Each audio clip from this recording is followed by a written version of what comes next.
and then the public records subcommittee. I'm on that one because I'm the one bringing the largest volume of bills related to public records transparency and access.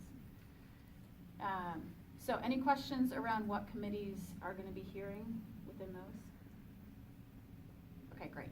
There are a slew of other committees, and I want to mention that all bills are now up on OLIS. OLIS is our Oregon Legislative Information Service, and if you've never used it before, it's wonderful and incredibly intuitive. It is basically a database of all of the bills that anybody is bringing during the entire session. They're divvied up by legislator, who's working on them either as a sponsor or chief sponsor, by committee, and also by date. So when you type in OLIS, it'll bring you to the website. We'll do a training probably next month on it, or the month after, probably next month, just to give you a little heads up. We didn't do it this month because so many of my colleagues are not yet sworn in. Their information's not up on the website yet. And some of it will change once our new session officially starts next Tuesday. Yes? Can you search by subject? You can. So under bill, you can search by bill number, bill text, or catchword. And that'll pull up, if say you're interested in health, you can type in health and it'll pull up any bill relating to health. And maybe carve out a couple hours.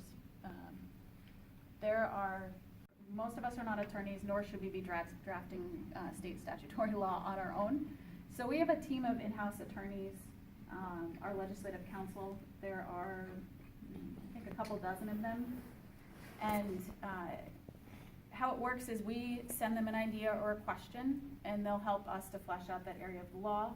They tend to specialize in particular subject areas, and they're the ones who draft for that area.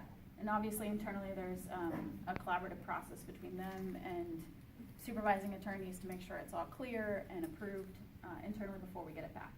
But LCs are shorthand for legislative concepts. And so the email that I send as a legislator to our council is attorney-client privileged until I want to make it public. And that's important because we get to kind of spitball ideas back and forth, and we have some confidentiality around that in case we may not end up actually bringing the bill.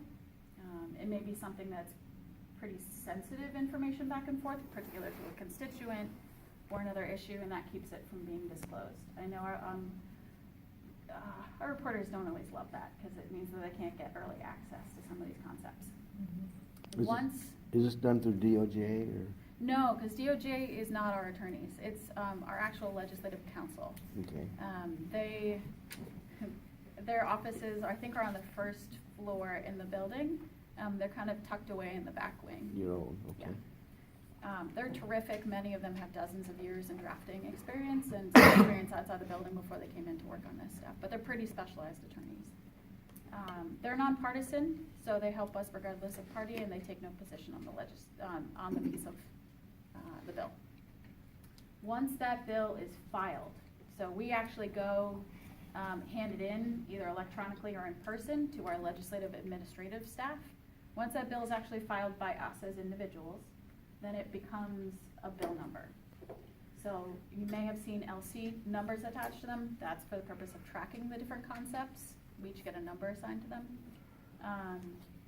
Some of my LC numbers were in excess of 2,400. I think we were in the 2,500s for some of those. So that gives you an idea of how many bills are filed or requested. We expect somewhere between 2,000 and 3,000 bills to be filed right now. I haven't looked yet, but I might this weekend. I'm feeling ambitious. A lot of reading. So all bills now that are that have been filed, pre-session filed, are available on OLIS and searchable. It doesn't mean that all bills that will be introduced are on OLIS. We have the next 2 weeks to finish working on any edits back and forth with our attorneys until they're ready. So some bills, including one of my big bills, is not yet ready. There were some pieces of it to work through with stakeholders and some things that didn't come out right from the attorneys. Those can be dropped up until I think 2 weeks after session, but we'll try to get them in as soon as possible. The reason why people, and we'll stop talking after this, and the reason why people drop them earlier rather than later is it gets them assigned to a committee faster. And then you can start working on them a little faster. So this Monday, we get sworn in. Big pomp and circumstance where the governor gets sworn in the afternoon, on Monday afternoon. And then we have 3 days of organizational days, managerial training. And that gives us a little bit of a tee-up. And we start on Tuesday after MLK Day full-time. We go through June 30th of this year.